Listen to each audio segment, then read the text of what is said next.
الحمد لله رب العالمين.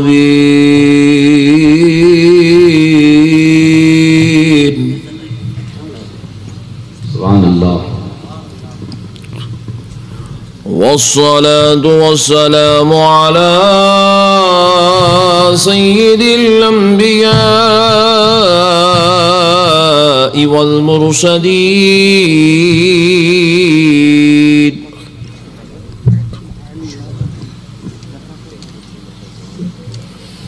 وعلى آله وأصحابه أجمعين الأكرمين.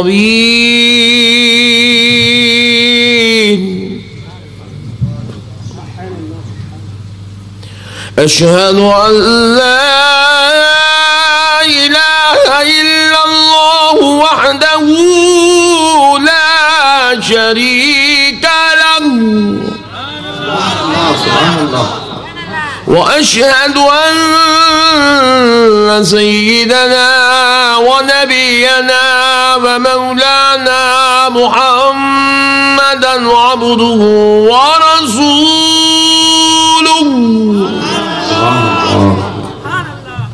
أما بعد فأعوذ بالله من الشيطان الرجيم. بسم الله الرحمن الرحيم.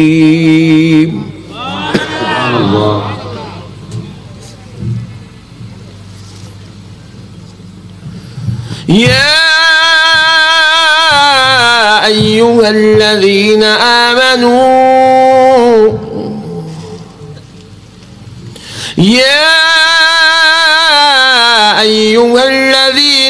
آمنوا قوا أنفسكم وأهليكم نارا.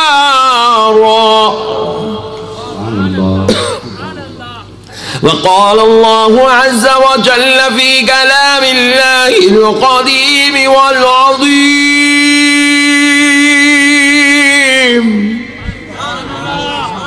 يا أيها الناس كلوا مما في الأرض حلالا طيبا ولا تتبعوا خطوات الشيطان إنه لكم عدو مبين.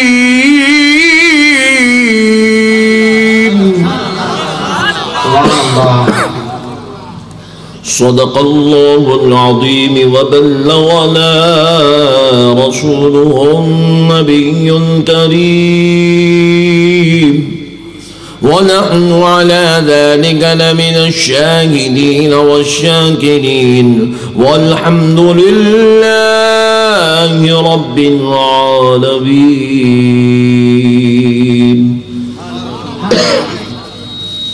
محترم سامعین اکرام، معزز بزرگ حضرات اور نوجوان ساتھیوں، بالخصوص اسٹیج پر جلوہ افروز پیر طریقت رہبر شریعت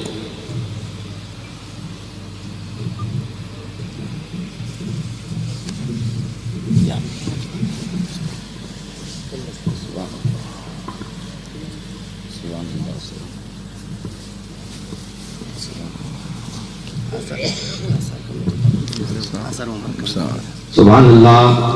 ہمارے آثار مبارک کمیٹی کے پریزیڈنٹ صاحب جناب الحاج شکلور نبی رسول صاحب ہمارے مہمان خصوصی کی گلپوشی کی یعنی نعرہ تکبیر، نعرہ رسالت، تحریک صدائے اہل سنت. پیر طریقت رہبر شریعت صوفی باصفا حضرت محمد خان صاحب قبلہ مدظ اللہ العلی داماد برکاتہم العالیہ صدر جلسہ،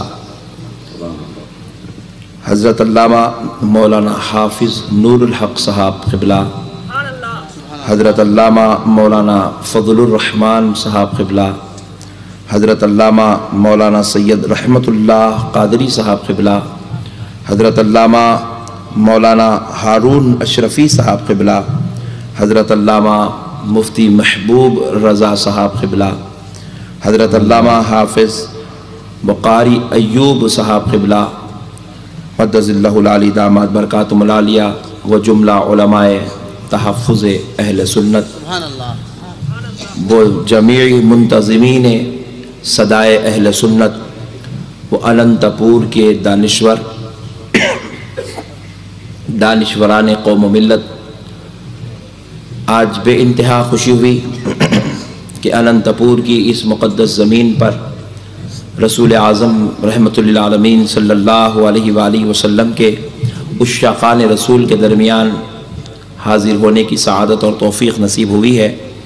میں دل کی گہرائیوں سے تحریک صدائے اہل سنت کے تمام احباب کا شکر گزار ہوں، جنہوں نے آج کی اس بابرکت اور عظیم الشان جلسے سے خطاب کرنے کے لیے مجھ ناچیز کو دعوت دی، اور اللہ رب العزت نے اپنے حبیب رحمۃ للعالمین کے صدقے و طفیل سے آج کے اس بابرکت جلسے میں خطاب کرنے کے لیے مجھے آنے کی توفیق عطا فرمائی۔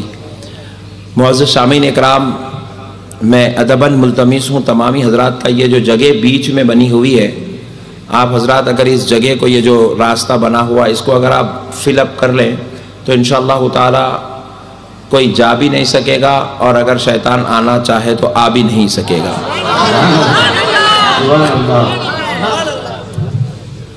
تو حضرات آپ اپنے رستے کو ذرا، کرسیاں بھی آپ اگر کرسی ادھر ہٹا لیں گے تو انشاءاللہ یہ رستہ بند ہو جائے گا، اور پیچھے والے بھائی حضرات بھی ذرا اپنے کرسیوں کو سامنے لے لیں۔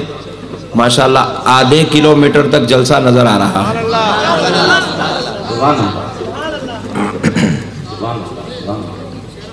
تو دور جو بھائی حضرات بیٹھے ہیں ان حضرات سے خواہش کی جاتی ہے کہ وہ اپنی کرسیوں کو بالکل قریب کر لیں۔ جو حضرات بالکل دور بیٹھے ہوئے ہیں اور اسکرینز میں مجھے دیکھ رہے ہیں، میں چاہتا ہوں کہ وہ تھوڑا قریب آ جائیں تاکہ اسکرین سے بھی دیکھتے رہیں، اور جب آنکھ تھک جائے تو براہ راست بھی دیکھیں۔ تو پیارے بزرگوں اور دوستوں، اور بالخصوص آج کے اس جلسے میں نوجوان دوستوں نے بتایا، کثیر اسلامی مائیں اور بہنیں بھی اس جلسے کو سماعت کر رہی ہیں، اور بھائی حضرات جنہوں نے مجھے دعوت دی ہے ان کا خصوصی طور پر مجھ سے انہوں نے خواہش کی کہ اصلاح معاشرہ کے عنوان پر اور عقائد اہل سنت کے تحفظ کے عنوان پر کچھ دیر گفتگو کی سعادت حاصل کروں۔ تو اسی لیے میں نے آیات مبارکہ کی جو تلاوت کا شرف حاصل کیا، جس کا اصلاح معاشرہ سے خاص تعلق ہے۔ مگر پہلے بات عقیدے سے شروع کرتے ہیں، کیونکہ اگر عقیدہ مضبوط ہے تو پھر عمل کریں گے تو عمل میں مزہ بھی آئے گا، اور جب عقیدہ خراب ہو اور لاکھ عمل کر لے اللہ رب العزت اس عمل کو قبول نہیں کرے گا۔ اور عمل کا دار و مدار ایمان پر ہے، پھر ایمان کے بعد نیت پر ہے۔ جب ہمارا ایمان اچھا ہوگا اور ہم عمل کریں گے تو اللہ تبارک و تعالیٰ ایک سجدے کے بدلے میں 1000 سجدوں کا بھی چاہے تو ثواب عطا فرمائے گا۔ اللہ اگر چاہے ہماری ایک توبہ کے بدلے میں ہماری 70 سال کے گناہ معاف فرما دے تو اس کے اختیار کی بات ہے، وہ فرمائے گا۔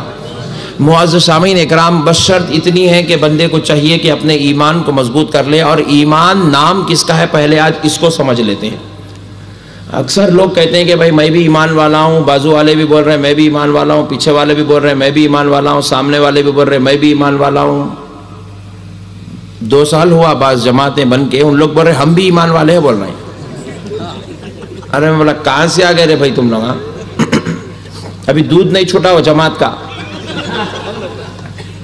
اور انہوں بھی دعویٰ کر رہے ہیں انہوں ایمان والے ہیں۔ بچوں کو رینگنا نہیں آ رہا، ابھی انہوں بول رہے ہیں ہم ایمان والے ہیں۔ تو میرے پیارے بزرگوں اور دوستو، آج ذرا ایمان کس کو کہتے ہیں اس پر روشنی ڈالتے ہیں، پھر اس کے بعد اعمال صالحہ انشاءاللہ تعالی سمجھ لیں گے۔ میں امید کرتا ہوں کہ آپ حضرات اس کو مکمل طور پر سمجھنے کی کوشش کریں گے انشاءاللہ۔ دیکھیے میرے پیارے بھائی، یہ بات اچھی طرح یاد رکھ لیں، ایمان کسی عمل کا نام نہیں ہے، اور ایمان اس چیز کا نام ہے جو دکھتا بھی نہیں ہے۔ ایمان دکھتا، اب یہاں جتنے لوگ بیٹھے ہوئے ہیں آپ دعوے کے ساتھ بول سکتے ہیں کہ یہاں سب ایمان والے ہیں، لیکن ہو سکتا ہے کہ کوئی اگر ایک آدھ کافر بیٹھ جائے تو آپ پہچان سکتے ہیں، کیونکہ ایمان دکھنے والی چیز کا نام نہیں ہے، ایمان کسی عمل کا نام نہیں ہے، مومن کسی کی پیشانی پر لکھا ہوا نہیں ہوتا ہے، اور ہر داڑھی چھوڑنے والا مومن ہونا کوئی ضروری نہیں ہے، ہر کرتا پیجامہ پہننے والا کوئی مومن ہونا ضروری نہیں ہے، اور ہر نہرو کی طرح ہر شیروانی پہننے والا بھی مسلمان ہونا ضروری نہیں ہے۔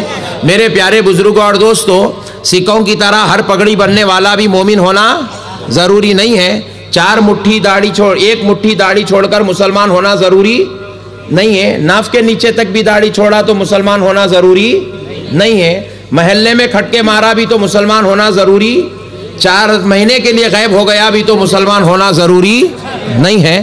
مسلمان ہونے کے لیے نہ 4 مہینے جانا شرط ہے، مسلمان ہونے کے لیے نہ کھٹکے مارنا شرط ہے، مسلمان ہونے کے لیے نہ اتنی داڑھی چھوڑنا شرط ہے، نہ مسلمان ہونے کے لیے جھنڈا چڑھانا شرط ہے۔ مسلمان میرے پیارے بزرگوں اور دوستوں کسی عمل کا نام نہیں ہے، مسلمانیت اور ایمانیت عقیدے کا نام ہے۔